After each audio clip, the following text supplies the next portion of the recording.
마태복음 5장에 등장하는 팔복은 복을 얻는 조건으로 제시된 것이 아닙니다.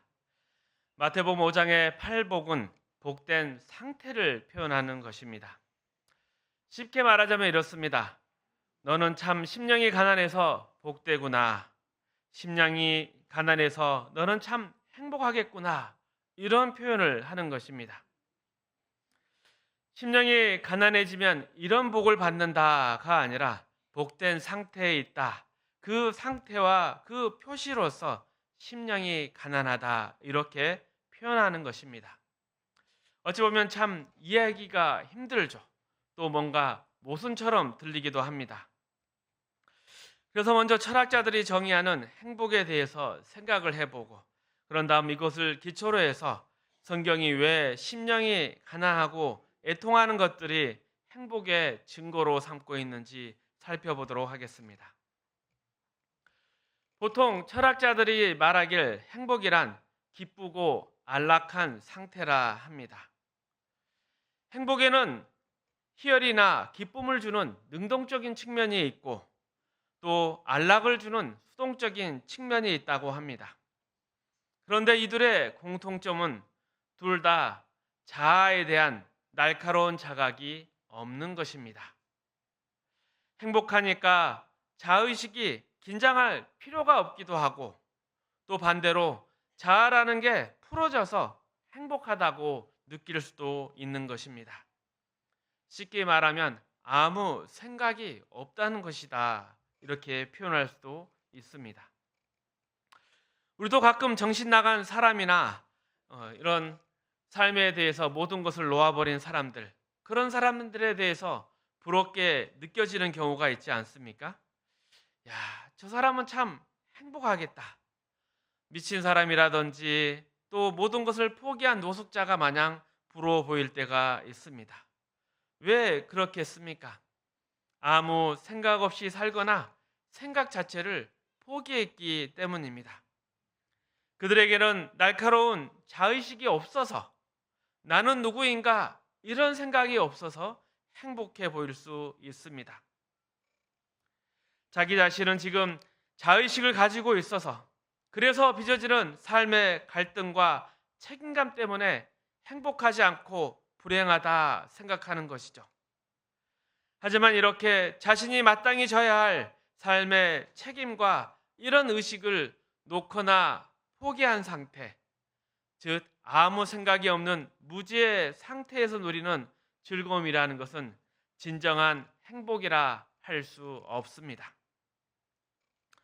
보통 아내들이 이런 이야기를 합니다. 나는 뭐 큰 거 바라지 않아.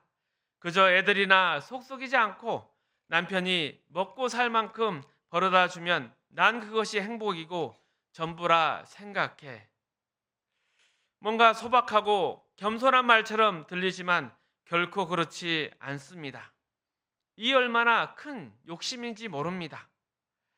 사람이 사는 일에 갈등과 선택이 없고 또 책임이 없는 경우는 그저 정신이 나갔거나 포기했을 때 아니면 죽었을 때를 빼놓고는 없습니다.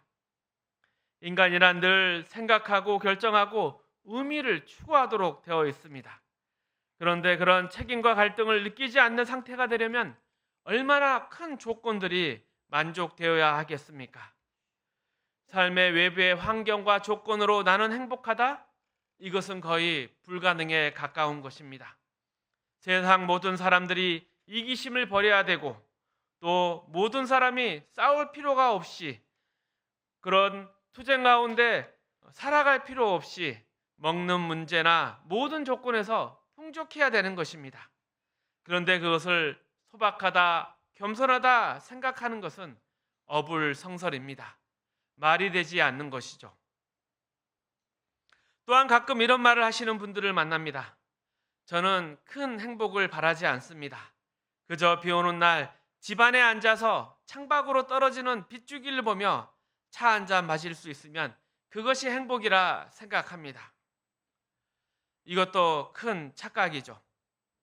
비 오는 날 집에 편히 앉아서 커피를 마실 수 있는 사람 몇 명이나 되겠습니까? 아주 잘난 남편, 아주 훌륭한 자식을 둬야 그럴 수 있습니다. 비 오는 날 우산 팔려고 나가지 않아도 된다는 것 자체가 대단한 지위와 보호를 받고 있는 것입니다. 또한 갈등과 선택, 또 의미와 보람을 추구할 필요가 없도록 모든 것을 내려놓고 누리는 것은, 그것이 행복이라 생각한다는 것은 큰 오산이라 하겠습니다. 지금 이대로가 좋아요. 지금 이대로가 영원히 되었으면 좋겠습니다. 글쎄요. 배부른 돼지보다 배고픈 인간이 낫다고 하지 않습니까? 인간이 인간됨에 대한 생각을 포기한다면 그것은 결코 인간이 아니라 하겠습니다. 또한 죽음에 대한 생각은 어떻습니까?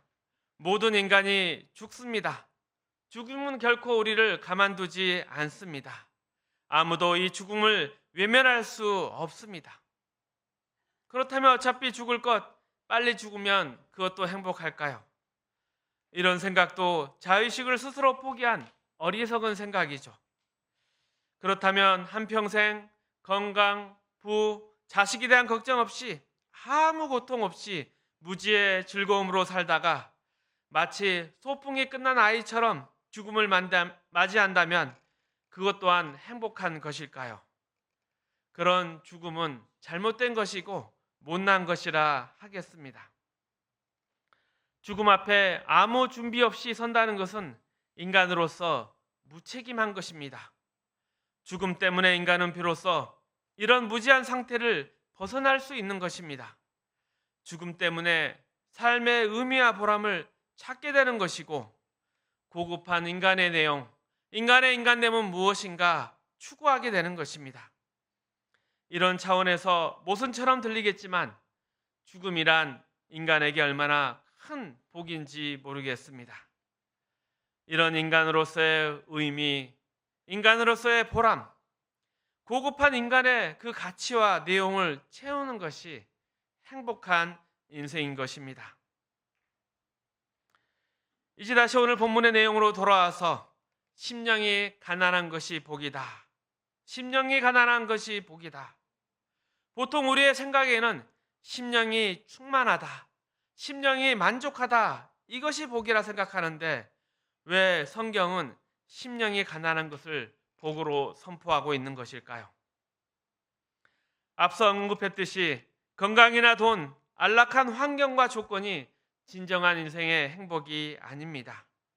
인간의 인간됨을 추구하고 사는 것이 행복이다 말씀드린 것처럼, 인간이 비로소 우리를 지으신 하나님, 진리와 거룩을 요구하시는 하나님에 대하여 감각하게 되고 그 하나님 앞에서 자기 자신을 인식하게 된다는 것이, 그것이야말로 진정한 복이기 때문에 성경은 심령이 가난한 것이 복이다 선언하고 있습니다.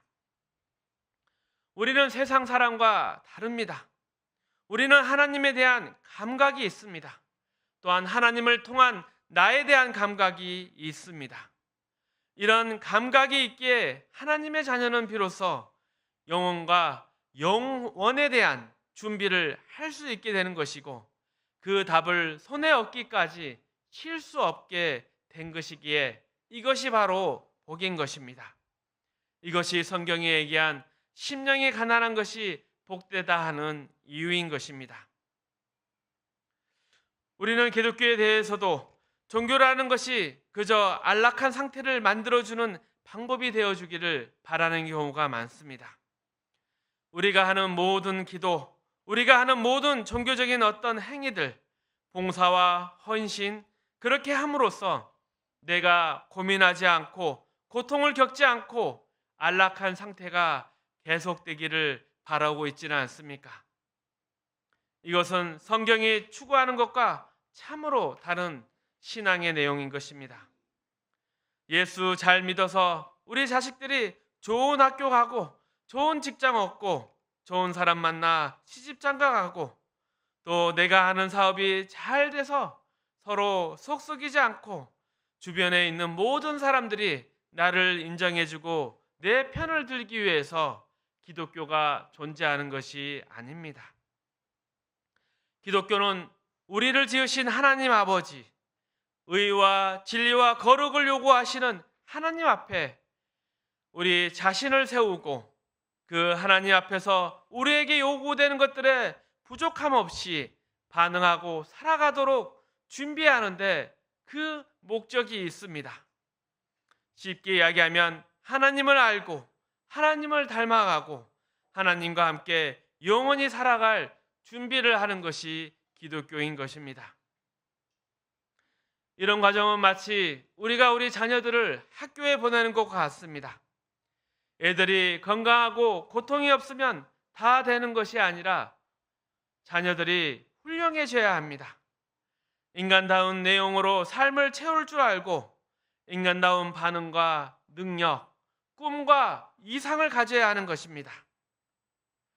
기독교라는 신앙은 그런 차원에서 영적인 내용과 목적을 우리에게 요구하고 거기에 반응하며 그 내용을 채우도록 하나님이 우리를 찾아오셨으며 흔들어 깨우시며 명하셔서 우리를 하나님의 자녀로 세워 가시는 것입니다. 그래서 기도나 어떤 신앙적 행위로 무탈하고 아무 사건 사고도 일어나지 않기 바라는 것은 잘못된 생각이며 이러한 것에서 빨리 벗어나야 되는 것입니다. 우리는 어려운 일 생길 때마다 하나님, 내가 뭘 잘못해서 이렇습니까? 어떻게 하면 이 고통에서 나를 명쾌해 주시겠습니까? 하는 생각밖에 하지 못합니다. 그래서 신앙의 고급한 내용들을 모르는 경우가 많습니다. 나는 이렇게 했더니 기쁘더라. 이렇게 했더니 문제가 해결되더라.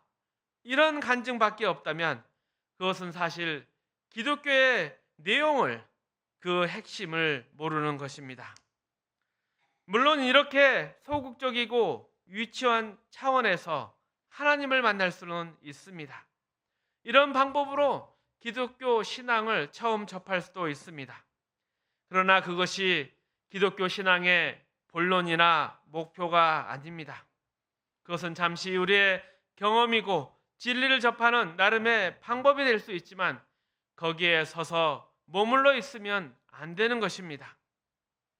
우리의 간증이 이러저러해서 기쁘더라, 이러저러해서 가슴이 시원하더라, 여기에 머물러 있어서는 안 되는 것입니다. 우리는 훨씬 더 고급한 신앙의 경지에 가야 하고 그것을 위해 하나님이 우리 안에 영적인 감각과 하나님 면전에 서 있는 인식을 우리에게 계속 끊임없이 일으키고 계시다는 것을 얼마나 큰 복인지 감사하고 깨달아야 하는 것입니다. 욥기 3장의 말씀입니다. 어찌하여 고난당하는 자에게 빛을 주셨으며 마음이 아픈 자에게 생명을 주셨고 이러한 자는 죽기를 바라도 오직 아니하니 땅을 파고 숨긴 보배를 찾음보다 죽음을 구하는 것을 더하다가 무덤을 찾아 얻으면 심히 기뻐하고 즐거워하나니 하나님에게 둘러싸여 길이 아득한 사람에게 어찌하여 빛을 주셨고 나는 음식 앞에서도 탄식이 나며 내가 앓는 소리는 물이 쏟아지는 소리 같구나. 내가 두려워하는 그것이 내게 임하고 내가 무서워하는 그것이 내 몸에 미쳤구나. 나에게는 평온도 없고 안일도 없고 휴식도 없고 다만 불안만이 있구나. 욥을 믿음의 사람이라 인내의 사람이라 말합니다. 하지만 실상은 그렇지 않습니다. 욥은 우리와 똑같은 사람입니다. 욥기 서두에서 욥의 신앙은 그저 행복하기 위한 신앙, 고통과 수고를 없애기 위한 그런 신앙에 불과하다는 것을 잘 보여주고 있습니다. 그는 하나님을 알기는 하되 죄를 안 지으면 그저 하나님이 안락을 누리게 해주시는 분, 이런 기대와 소망 속에 모든 신앙 행위를 완벽하게 하고자 하는 사람이었습니다. 그런데 어느 날 갑자기 그의 가정에 또 그 개인에게 고난이 닥쳐왔습니다. 이제 그의 아우성을 들어보십시오. 하나님을 알기는 했는데 잊어버릴 수 없고 외면할 수도 없으며 또 하나님 앞에서 딴짓을 할 수도 없는데 결코 고통이 면해지지 않습니다. 하나님을 알고 하나님을 따라가는 것이 고통을 면하는 방법이 되기를 원하는데 그럴수록 더욱더 그의 고통이 가중되고 있는 것입니다. 우리에게 이런 고통이 있지 않습니까? 예수 믿는 것이 우리의 고통을 경감시키고 더 없애는 것이 아니라 더 가중시키는 경우가 더 많습니다. 예수나 몰랐으면 확 죽어버릴 텐데, 예수를 믿지 않았으면 너 죽고 나 죽자 이렇게 들이미기라도 할 텐데, 예수를 믿는 바람에 그렇게 할 수도 없고 가만히 앉아서 당하자니 속상하고, 참 예수 믿는 것이 되려 짐이 되고 걸림돌이 되는 그런 불편한 경험들 많이 겪지 않으셨습니까? 욥기 7장으로 가봅니다. 좀 더 구체적인 불평이 나옵니다. 사람이 무엇이기에 주께서 그를 크게 만드사 그에게 마음을 두시고 아침마다 건징하시며 순간마다 단련하시나이까? 주께서 내게서 눈을 돌이키지 아니하시며 내가 침을 삼킬 동안도 나를 놓아주시 아니하시기를 어느 때까지 하시리이까? 사람을 감찰하신 이여 내가 범죄하였들 주께 무슨 해가 되오리까? 어찌하여 나를 당신의 관역으로 삼으셔서 내게 무거운 짐이 되게 하셨나이까? 주께서 어찌하여 내 허물을 사하여 주지 아니하시며 내 죄악을 제거하여 버리지 아니하시나이까? 내가 이제 흙에 누우르니 주께서 나를 애써 찾으실지라도 내가 남아있지 아니하리이다. 하나님께서 우리를 찾아오셔서 내 영혼을 소생시키셨습니다. 우리는 세상 사람과 다르게 진리와 생명, 영혼에 대한 살아있는 감각이 있습니다. 그래서 세상 사람들 같이 무지막지하게 어떤 문제를 밀어붙이거나 또는 외면할 수 없는 것입니다. 진리를 외면하거나 우리에게 허락된 살아있는 영적 감각을 모른 척할 수가 없습니다. 그런데 우리에게 닥쳐오는 일들은 그런 것들로 해결되지가 않습니다. 참으로 속이 답답하고 타들어가는 것이죠. 하나님, 어찌하여 하나님 이런 일들을 저에게 알게 하셨으며 그럼에도 불구하고 그 일들을 해결할 능력과 해결할 조건들을 주시지 않으셨습니까? 능력과 조건은 주지 않고 이런 일을 경험해 놓고 이렇게 모른 척 하시면 나보고 어쩌란 말입니까, 하나님?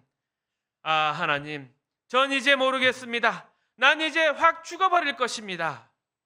이것이 바로 욥의 아우성인 것입니다. 우리의 신앙이 제일 힘을 잃을 때가 언제입니까? 그것은 우리의 마음속에 이 살아있는 영적 감각은 있는데 하나님이 요구하시는 그 정답이 무엇인지 알지만 그 짐과 고통을 견딜 수 없어서 세상적인 방법으로 다 처리하고 난 뒤에 밀려드는 죄책감이 들 때입니다. 그때는 우리가 뭐라고 합니까? 이것은 내 책임이 아닙니다. 오로지 하나님의 책임입니다. 왜 공권자에게 빛을 주셨냐? 하나님께 따지고 변명합니다. 해결할 능력은 주지 않고 왜 살아있는 감각을 주셨습니까? 그러니 난 할 수가 없습니다. 이제부터는 내 책임이 아니라 모두 하나님의 책임입니다. 우리가 가지고 있는 이 영적인 감각, 그리고 또 우리의 심령 깊숙이 요구되는 그러한 책임들에 대해서 우리의 실력은 하루아침에 늘지 않습니다. 분명히 감각은 생겼는데 그것을 해결할 방법과 능력은 쉽게 생겨나는 것이 아닙니다. 그러다 보니 우리는 늘 이중적인 신앙생활을 합니다. 눈치를 보며 가면을 씁니다. 세상에서는 세상 사람들 같이 살고 교회에 와서는 교인같이 살고 있습니다. 그래서 우리의 기도는 늘 회개의 기도밖에 나오지 않습니다. 참 애달파 보이고 비참해 보이지만 그러나 성경은 여기에 복이 있다 선언하고 있습니다. 이 감각, 이 살아있는 감각, 이것은 우리가 노력해서 만들 것이 아니라 하나님이 우리를 찾아와서 만들어 주신 것입니다. 우리를 찾아오시고 우리를 그분의 자녀로 삼으셨기에 죽었던 우리가 이 살아있는 영혼이 되었고 그 감각이 생기게 된 것입니다. 하나님의 자녀로 살아있는 감각, 이 영적 감각이 있다는 것 자체가 큰 복인 것입니다.